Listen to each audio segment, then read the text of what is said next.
कि आखिरकार में कौन जीत तय करता है। लेकिन जिस तरीके से सीतामढ़ी सीट को लेकर पूरे प्रदेश में हलचल मची है, एक अहम सीट मानी जाती है क्योंकि लगातार समाजवादी पार्टी का गढ़ रहा है और इरफान रहे, उसके बाद उससे पहले उनके पिता जो मुख्तार सोलंकी यहाँ पर विधायक रहे।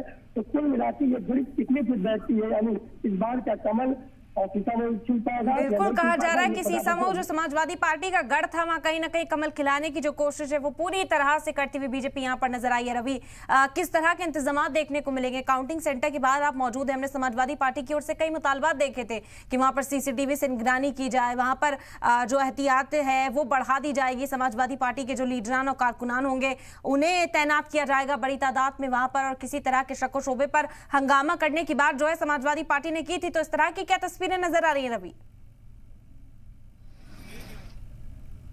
कड़े इंतजाम है और आईडी चेक करने के बाद ही आप अंदर जा सकते हैं। बाहरी व्यक्तियों का प्रवेश पूरी तरीके से वर्जित है।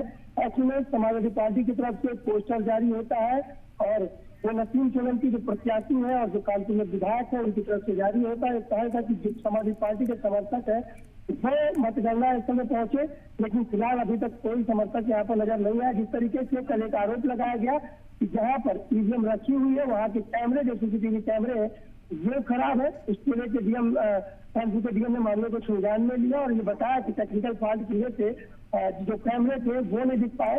एक आरोप क्योंकि समाजवादी पार्टी को लगातार ट्वीट भी किया गया था कि जिस एलसीडी में हम कैमरे को देख रहे हैं, ईवीएम को देख रहे हैं, पूरी तरीके से बंद है।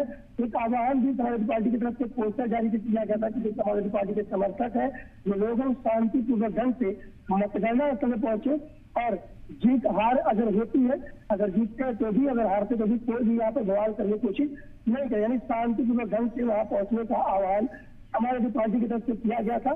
सुरक्षा इंतजाम था ताकि कोई बारी